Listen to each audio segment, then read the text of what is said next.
Oke, baik, terima kasih. Assalamualaikum warahmatullahi wabarakatuh. Masuk pada riset yang ketiga. Hari ini saya Taufik Rohman akan coba mempresentasikan tentang judul riset saya, pengaruh COVID-19 terhadap kehidupan masyarakat Indonesia dari mulai sektor pendidikan sampai dengan ekonomi. Abstraksi, pandemi 19 telah mampu mempengaruhi sendi-sendi kehidupan masyarakat luas, terutama di Indonesia, mulai dari sektor pendidikan, perekonomian hingga pada sektor spiritual umat beragama dalam menjalankan ibadah.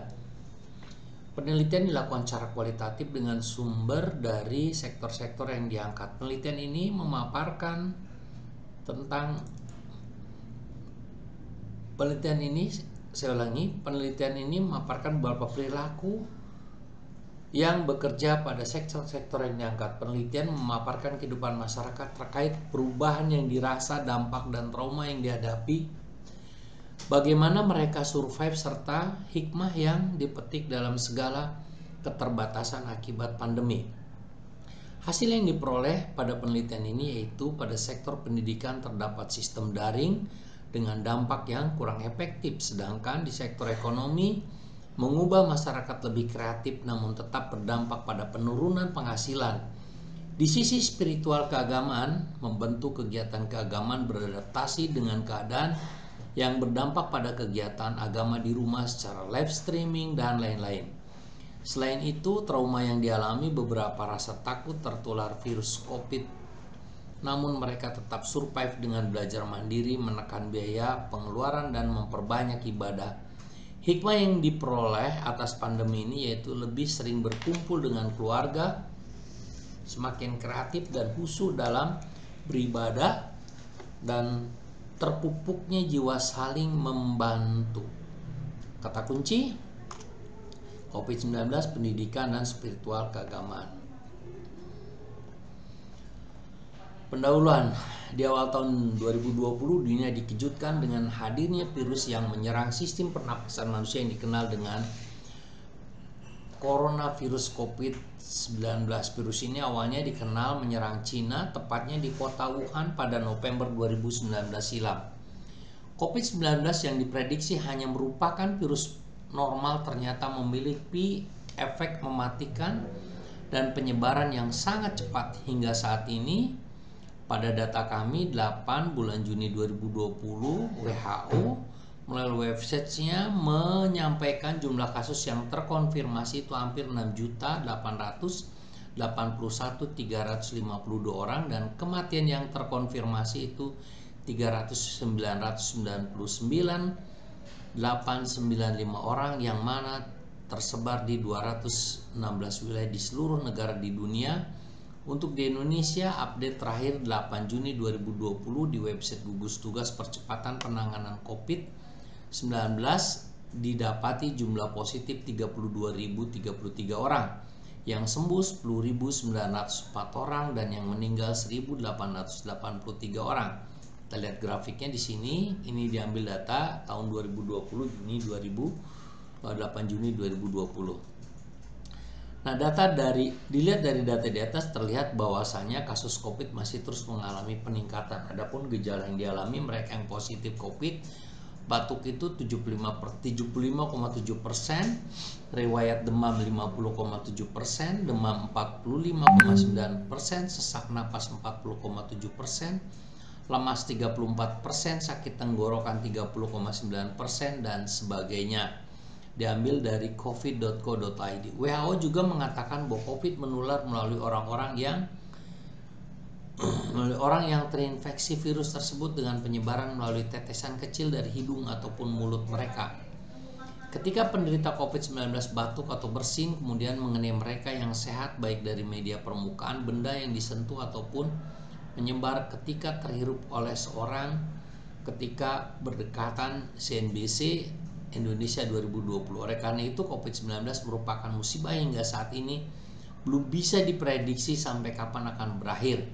Para ahli kesehatan juga tidak dapat memberikan jawaban pasti berapa lama dan berapa banyak korban yang jatuh pada virus ini.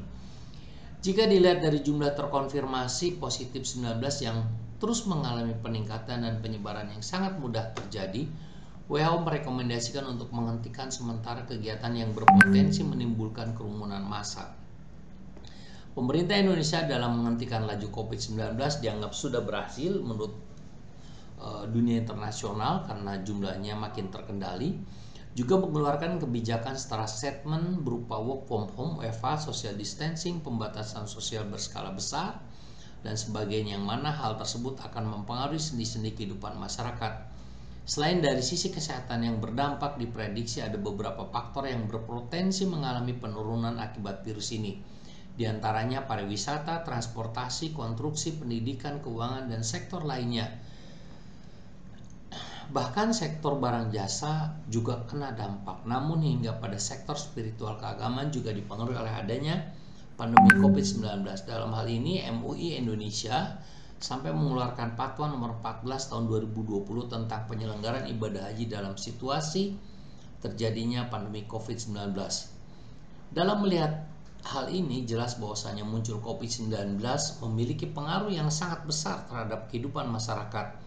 Berangkat dari penjelasan tersebut, dilakukanlah penelitian secara mendalam mengenai pengaruh COVID-19 terhadap beberapa sektor kehidupan yang dirasakan dan bagaimana masyarakat mengatasi keterbatasan yang diakibatkan oleh COVID-19. Adapun sektor yang dapat dibahas adalah pendidikan, ekonomi, dan keagamaan. Pengambilan sektor ini didasarkan pada sektor yang bersinggungan langsung dengan COVID-19 serta kebijakan yang dikeluarkan pemerintah untuk WFH.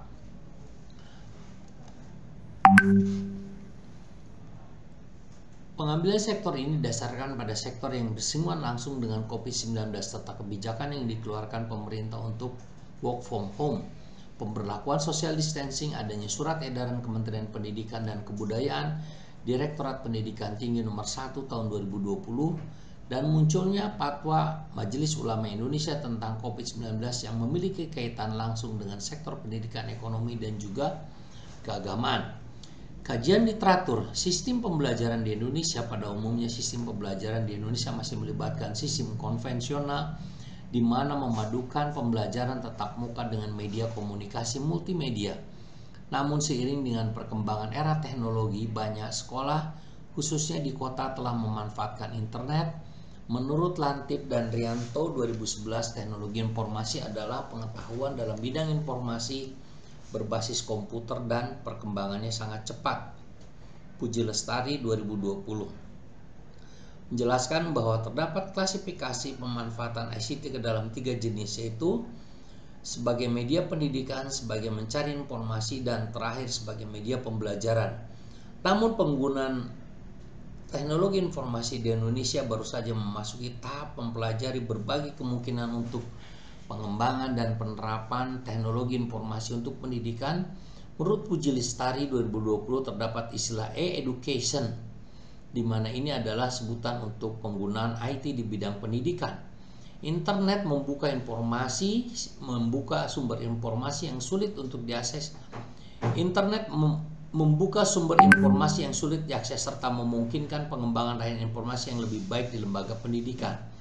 Perekonomian di Indonesia menurut Silva Honoa Butung, dampak yang ditimbulkan oleh COVID-19 terhadap perekonomian Indonesia saat ini sangat banyak, mulai dari sektor perusahaan, perdagangan, pariwisata, perhotelan, dan lain-lain.